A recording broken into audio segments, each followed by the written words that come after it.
Hello बच्चों, तो कल जैसे से हमने बोला था आपको क्या लाने के लिए, व्याकरण लाने के लिए। ठीक है, आज की टॉपिक हमारी है हिंदी व्याकरण। कल हमने क्या पढ़ा था आपको याद होगा, कल हमने कहानियां पढ़ी थी, इसके पहले हमने जीवन परिचय पढ़ा था। ठीक है, आज हम लेके आए आपके लिए व्याकरण। व्याकरण क्या क्या पढ़ना है देखिए।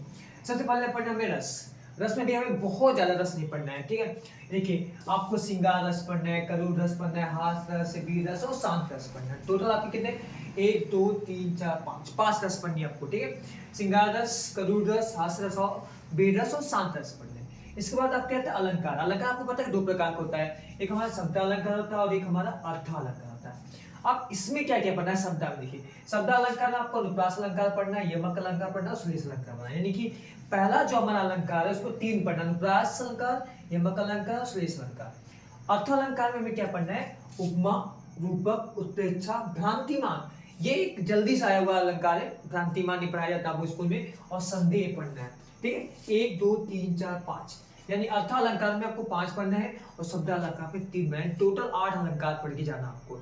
ठीक, उसके बाद में तीसरा नंबर पढ़ना है चौपाई, फिर दोहा, सोरठा, कुंडलिया। इतना पढ़ना होगा आपको, यानी सब ये 2 2 नंबर वाले क्वेश्चन हमारे हैं।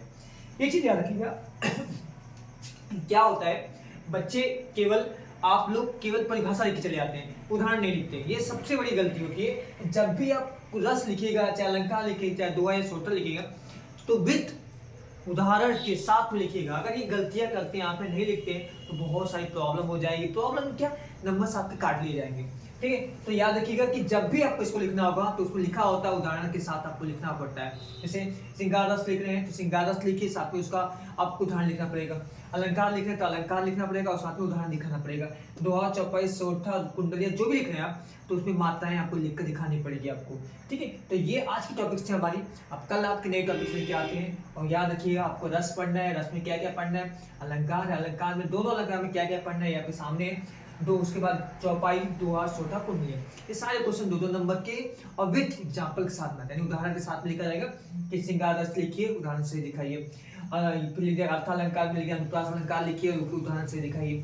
दोहा, चौपाई, इनको आपको पूरा मात्राएं दिखानी पड़ती है, जो कि आपको पता है कि लघु और गुरु मात्राएं होती है। ठीक है, तो आज के टॉपिक से बाकी आपको कल दिखाते हैं। उतार लीजिए, पहले देखिए ध्यान से, देखिए। Thank you, bye bye.